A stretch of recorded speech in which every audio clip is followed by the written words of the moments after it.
दोस्तों आखिरकार लाखों स्टूडेंट्स का विरोध रंग लाया और यूपी सरकार ने यूपी पुलिस भर्ती परीक्षा रद्द कर दी। पेपर लीक की खबरों के 5 दिन के बाद इस परीक्षा को रद्द कर दिया गया और कहा गया कि पुलिस की अगली भर्ती परीक्षा सिर्फ 6 महीनों के अंदर दोबारा होगी। आपको बता दें यूपी सरकार की पुलिस भर्ती बोर्ड ने 17 और 18 फरवरी को यूपी के 75 जिलों में 2 पालियों में पुलिस भर्ती की परीक्षा कंडक्ट की थी। पहली परीक्षा सुबह 10 से 12 बजे के बीच हुई और दूसरी पाली में परीक्षा दोपहर 3 से 5 बजे के बीच हुई। यूपी पुलिस के 60,244 पदों के लिए कुल 48 लाख से भी ज्यादा युवाओं ने हिस्सा लिया, जिसमें 16 लाख तो महिलाएं थी। 17 और 18 फरवरी के बीच यूपी के 2385 एग्जाम सेंटर्स पर यह परीक्षा हुई। अब सुनिए हुआ क्या। 17 फरवरी को जिस दिन पहला एग्जाम था उसी दिन सुबह सोशल मीडिया पर कुछ पर्चे वायरल होने लगे। एक पर्चे में तो 150 में से 117 सवालों के सही जवाब थे जो बड़ी अच्छी हैंडराइटिंग में लिखा हुआ था, और दूसरे पर्चे में 150 में से 150 सवालों के जवाब थे। 17 फरवरी की सुबह 9:30 बजे एक ट्विटर हैंडल से एक ट्वीट किया गया जिसमें लिखा था, क्या यूपीबी का पेपर लीक हो गया है? जिस वक्त यह ट्वीट किया गया उस वक्त तक परीक्षा शुरू नहीं हुई थी। इस ट्वीट के जवाब में यूपी पुलिस की फैक्ट चेक टीम ने 17 फरवरी को सुबह 11:37 पर ट्वीट करके इसे मिसलीडिंग इंफॉर्मेशन बता दिया। मगर 17 फरवरी को शाम 8:18 पर एग्जामपुर के नाम से यूट्यूब चैनल चलाने वाले विवेक कुमार ने ट्विटर पर पेपर लीक से जुड़े कई स्क्रीनशॉट शेयर किए और बाद में अपने चैनल पर इससे जुड़ा एक वीडियो भी शेयर किया। 17 के दोपहर में ये फॉरवर्ड मेनी टाइम्स लिखा रहा था। अभी आप इस पे लिखो। सुबह 8:42 का भी मैं आपको स्क्रीनशॉट दिखा रहा हूं। ये पेपर 3 बजे से था। एक ये किसी का टेलीग्राम या व्हाट्सएप ग्रुप चलता है, आप इस पे देखोगे उसने इस खराब सी हैंडराइटिंग में ये 7:18 पे डाला है। इन ट्वीट्स और वीडियोस के सामने आते ही हंगामा मच गया, क्योंकि इस बीच बहुत सारे व्हाट्सएप ग्रुप और टेलीग्राम चैनल्स पर पेपर लीक होने की खबरें आने लगी थी। मगर भर्ती बोर्ड अभी भी पेपर लीक की खबर को सच मानने को तैयार नहीं था।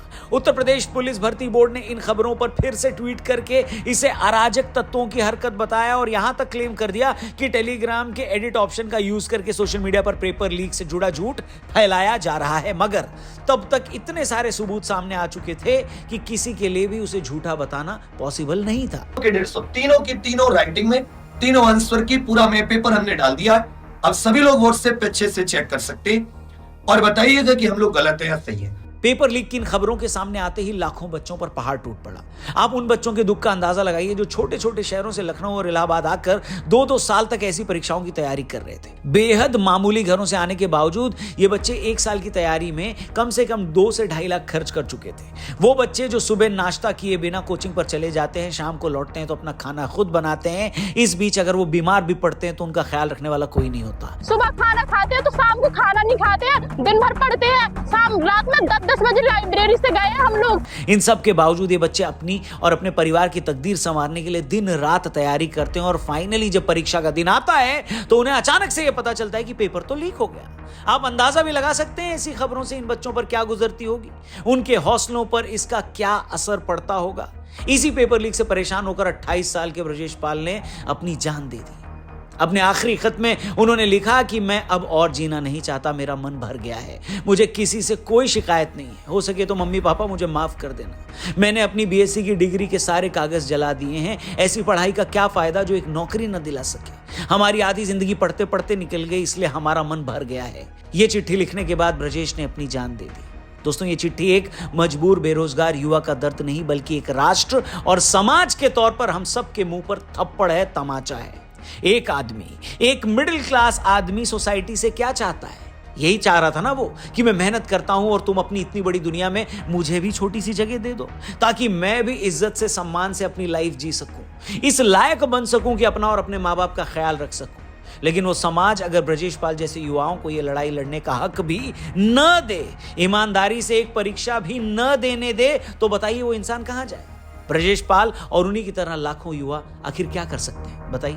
देश में पेपर लीक कितनी बड़ी प्रॉब्लम है, जब मैं आपको उससे जुड़े आंकड़े बताऊंगा तो आपका सिर चकरा जाएगा। आपको शायद अपने कानों पर भी यकीन ना हो। अगर ये पेपर लीक ना होते ना दोस्तों, तो ना जाने कितने यंगस्टर्स की नौकरी लग सकती थी, उनमें से कितने बेरोजगार बच्चे आज कमा रहे होते। तो इससे पहले कि मैं पेपर लीक के उन आंकड़ों के बारे में आपको बताऊं, कमाने से मुझे याद आया एक ऐप के बारे में मैं आपको बताने वाला हूं जहां पर ट्रेडिंग एक्साइटिंग और प्रॉफिटेबल बन सकती है। बिनोमो एक ऐसा प्लेटफॉर्म प्लेटफॉर्म है जहां पर ऑनलाइन इनकम जनरेट किया जा सकता है। यहां पर आपको चार्ट देखना होता है और एक ट्रेड अप या डाउन करना होता है और इससे आपको ट्रेड अमाउंट का 90% तक प्रॉफिट मिल सकता है। बिनोमो पे कुछ ही दिन पहले हमने अपना डेमो अकाउंट खोला, रजिस्ट्रेशन 15 सेकंड में हो गया। फिर हमने पहला डिपॉजिट 3000 का किया, 2-3 बार रोजाना ट्रेडिंग शुरू की। अब मैं आपको दिखाता हूं कि ये काम कैसे करता है। डेमो अकाउंट दिखेगा, बस आप मेरे साथ रिपीट करना। और क्या बात है, कूल। मैंने केवल 1 मिनट में अमाउंट कमाया है और हाँ, इसे मैं अभी विड्रॉ भी कर सकता हूं। बिनोमो पे ट्रेडिंग करना मुझे फोन पे कभी भी पैसे कमाने का मौका देता है। डिस्क्रिप्शन में दिया है लिंक, उस पर क्लिक करो और बिनोमो को अपने लाइफस्टाइल का एक हिस्सा बनाएं। मेरा कूपन कोड यूज करना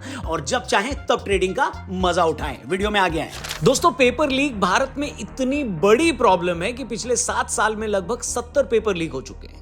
इस पेपर लीक का असर 1.5 करोड़ बच्चों पर पड़ा है। अकेले राजस्थान में 2011 से 2022 तक 26 पेपर लीक हुए। गहलोत सरकार के टाइम नकल की वजह से 14 अलग अलग पेपर कैंसिल करने पड़े। 2019 के बाद हर साल एवरेज 3 पेपर लीक होते हैं। उत्तर प्रदेश में 2017 से 2022 तक 8 पेपर लीक हुए। अकेले उत्तराखंड में 2 साल में पटवारी से लेकर लेखपाल, सहायक समीक्षा अधिकारी, पोस्टमैन, छात्रावास अधीक्षक, ग्राम विकास अधिकारी के पेपर्स तक रद्द हो चुके हैं। पिछले साल बिहार में बिहार लोक सेवा आयोग का पेपर लीक हो गया, जिसमें 6 लाख से ज्यादा बच्चे परीक्षा में बैठने वाले थे। इसी तरह यूपी में राजस्व लेखपाल की मुख्य परीक्षा का पेपर लीक हो गया। बाद में जांच में पता चला कि बच्चों से मोटे पैसे लेकर एग्जाम में सॉल्वर बिठाए गए थे। एग्जाम सेंटर पर ही नकल करने का सारा इंतजाम किया गया था।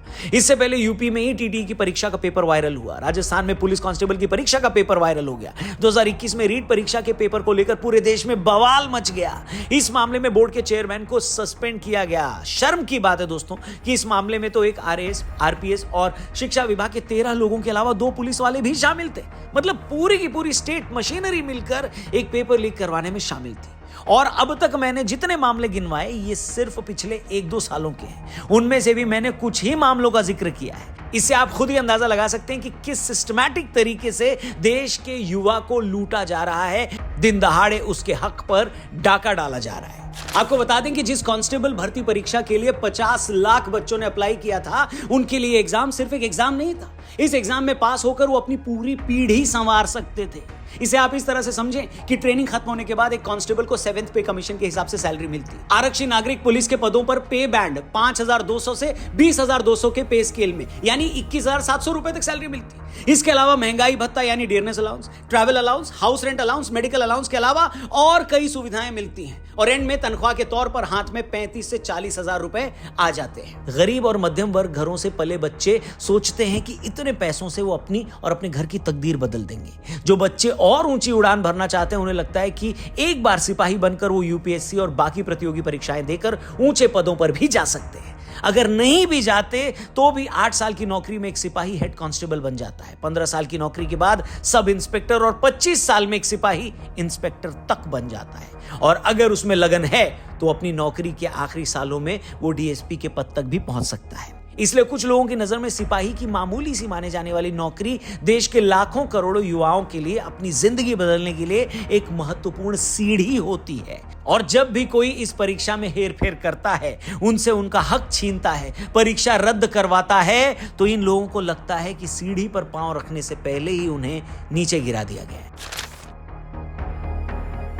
आप में से बहुत लोगों के जहन में यह सवाल होगा कि जो परीक्षा या पेपर इतने लोगों के लिए जिंदगी और मौत का सवाल होता है, आखिर वो पेपर लीक कैसे हो जाता है? कौन लोग हैं इस लीक के पीछे? और क्या बिना हाई प्रोफाइल लोगों के शामिल हुए इस तरह के पेपर लीक होना पॉसिबल है क्या?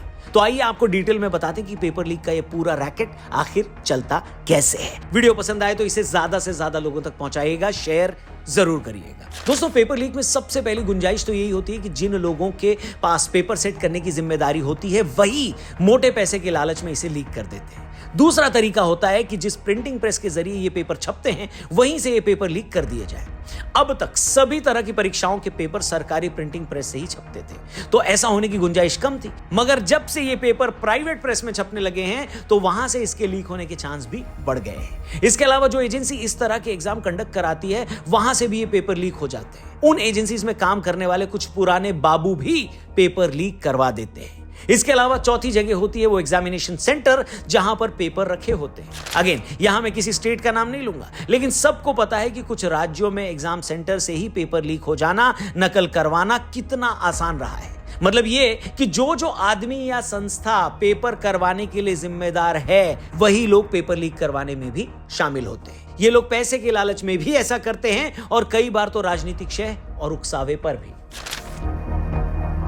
अब ये पावरफुल लोग परीक्षा के हिसाब से एक एक स्टूडेंट से 25 से 50 लाख रुपए लेकर पर्चे लीक कर देते हैं। अब एक स्टूडेंट के लिए अपने लेवल पर इतना पैसा देना पॉसिबल नहीं होता, तो वो कुछ और बच्चों को इसमें शामिल करवा लेता है। इस तरह बच्चों की चेन बन जाती है और कई बार ऐसा होता है कि एग्जाम की डेट आने तक वही पेपर 500-500 रुपए तक में भी बिकने लग जाता है। फिर व्हाट्सएप पर आ जाता है, टेलीग्राम पर आ जाता है, फिर चारों तरफ हल्ला हो जाता है और फिर पेपर रद्द करना पड़ता है। जिस उत्तर प्रदेश पुलिस भर्ती परीक्षा का पेपर अभी लीक हुआ, इसके पेपर भी आखिर में 100 रुपए में टेलीग्राम पर बिक रहे थे। कई सारे ऐसे टेलीग्राम ग्रुप है जो छाती ठोक के कह रहे हमने लीक कराया, 100-150 रुपए में पेपर बेच रहे थे वो, और वो लिख रहे कि देखो पैसा खराब तो नहीं गया, जुड़े रहना इस टेलीग्राम से, आगे काम आएगा। मगर हैरान करने वाली बात यह है दोस्तों कि इतने पेपर लीक होने के बाद भी आपने इन मामलों में कितने लोगों को आज तक जेल जाते देखा है? बताइए। कितने बड़े लोगों की नौकरी जाते देखिए? बताइए। नहीं देखिए ना, लगभग न के बराबर। वो इसलिए क्योंकि ये सारा खेल बड़े ही वेल प्लान तरीके से खेला जाता है। पेपर लीक करवाते वक्त ही एक ऐसा आदमी तैयार कर लिया जाता है जो कल को पोल खुलने पर आगे आकर लीक की जिम्मेदारी ले ले, और इस सब के बदले उस आदमी के परिवार को मोटी रकम भी दी जाती है। पेपर लीक की इसी बीमारी या यूं कहें कि इस अपराध को रोकने के लिए इसी महीने के शुरू में केंद्र सरकार लोक परीक्षा विधेयक 2024 लेकर आई। इस विधेयक के मुताबिक सामूहिक तौर पर नकल करवाना गैर जमानती अपराध होगा। अगर कोई नकल करता पकड़ा गया तो उसे 3 साल की सजा और 10 लाख तक जुर्माना भरना होगा। पर्चा लीक में अगर कोई बड़ा रैकेट शामिल है तो उस पर 1 करोड़ रुपए तक का जुर्माना और 10 साल तक की जेल हो सकती है उसे। इसके अलावा विधेयक में एक नई जांच समिति बनाने का भी प्रस्ताव रखा गया है। यह समिति एग्जाम प्रोसेस को और सुरक्षित बनाने पर सुझाव देगी। विधेयक के दायरे में यूपीएससी, एसएससी, रेलवे की ओर से आयोजित प्रतियोगी परीक्षाएं, बैंकिंग भर्ती परीक्षाएं और राष्ट्रीय परीक्षण एजेंसी की ओर से आयोजित सभी कंप्यूटर आधारित परीक्षाएं आएंगी। देखिए, विधेयक तो आ गया, मगर फिर भी इन सब से ऊपर है पेपर करवाने से जुड़े लोगों की खुद की इंटीग्रिटी। फिर चाहे वो पेपर सेट करने वाला पैनल हो, पेपर करवाने वाली एजेंसी हो या परीक्षा केंद्र में बैठे लोग। जब तक ये लोग अपनी रिस्पॉन्सिबिलिटी नहीं समझेंगे, इस बात का एहसास नहीं करेंगे कि पेपर लीक या नकल करवा के वो न जाने कितने लोगों का भरोसा तोड़ रहे हैं, तब तक कुछ भी बदलने वाला नहीं है। उन्हें यह समझना होगा कि पेपर लीक करवाना, नकल करवाना कोई पर्सनल करप्शन नहीं है, बल्कि करोड़ों युवाओं के सपनों का कत्ल करना है। उन युवाओं के अरमानों पर डाका डालना है जो परीक्षा में बैठने से पहले न जाने कितने सपने देखते हैं। उन सपनों को पूरा करने के लिए न जाने कितने घंटे खपाते हैं, अपना कितना शरीर तपाते हैं, जलाते हैं, अपनी मेहनत से माँ बाप के दिल में दिन बदलने की उम्मीद जगाते हैं। और जब ऐसे बच्चे परीक्षा में नहीं बैठ पाते तो सोचिए उन पर और उनके परिवार पर क्या बीतती होगी। क्या हम लोग लावारिस हैं? क्या हम लोग लावारिस हैं देश साहब के लिए? अगर हम कुछ कह रहे हैं तो हमारी बात का वैल्यू तो करिए। आज नकल माफियाओं के चलते ऐसा लग रहा है कि अगर दुनिया में कोई सबसे बेवकूफ आदमी हो तो छात्र है। पेपर में नकल करवाने वाले, पर्चा लीक करवाने वाले, हो सकता है ऐसा करके वो लाखों करोड़ों कमा लें। इस पैसे से हो सकता है वो अपने बच्चों को पढ़ने के लिए भारत से बाहर भेज देते हो। दुनिया की हर लग्जरी उनके लिए खरीद लें, मगर इन लोगों की यह हरकत इस दुनिया से ब्रजेश पाल जैसे न जाने कितने नौजवानों की जिंदगी छीन लेती है। वो ब्रजेश पाल जो अपने लिए लखनऊ के किसी पॉश इलाके में बंगला नहीं चाहता था, वो ब्रजेश पाल जो खुद के लिए कोई महंगी गाड़ी की भी चाहत नहीं रखता था, वो गोवा या मनाली में कोई हॉलिडे होम भी नहीं बनाना चाहता था। वो बेचारा तो बस ये चाहता था कि उसे ईमानदारी से एक परीक्षा में बैठने दिया जाए। वो एक मामूली परीक्षा पास करके बस अपने लिए नौकरी चाहता था। नौकरी से चंद पैसे कमाकर अपनी फैमिली, अपने परिवार के प्रति जिम्मेदारी निभाना चाहता था। मगर इस सिस्टम ने ब्रजेश को वो हक भी नहीं दिया और मजबूरन वो हम सबको छोड़कर चला गया। यूं तो जान देना किसी प्रॉब्लम का सलूशन नहीं है, लेकिन किसी को यूं जान देने के लिए मजबूर कर देना भी किसी सोसाइटी को शोभा नहीं देता। इसलिए ब्रजेश, हम शर्मिंदा हैं और ऊपर वाले से यही प्रार्थना करते हैं कि आपकी तरह किसी और को अपने नसीब के आगे यूं मजबूर ना होना पड़े। उम्मीद करते हैं कि हालात बदलेंगे और उन बदले हुए हालात में बहुत सारे लोग अपना नसीब भी बदल पाएंगे। और इसके अलावा क्या ही कहें। अभी के लिए इतना ही। बाकी आपको क्या लगता है पेपर लीक की इस प्रॉब्लम का सॉल्यूशन क्या है, कौन लोग हैं इसके लिए रिस्पॉन्सिबल? आपकी जो भी राय है कमेंट करके हमें जरूर बताएं। वीडियो सही लगी हो तो इसे और भी लोगों तक पहुंचाएं, इसे प्लीज जरूर शेयर करिएगा और हमारे चैनल को भी सब्सक्राइब करिएगा। और हाँ, जाते जाते डिस्क्रिप्शन में जो लिंक दिया उस पर क्लिक करके बिनोमो ऐप को डाउनलोड करके ट्रेडिंग कर सकते हैं और पैसे कमा सकते हैं। अभी के लिए इतना ही। अपना ख्याल रखें। वीडियो पसंद आई हो तो इसे जरूर लाइक करिएगा, चैनल को जरूर सब्सक्राइब करिएगा।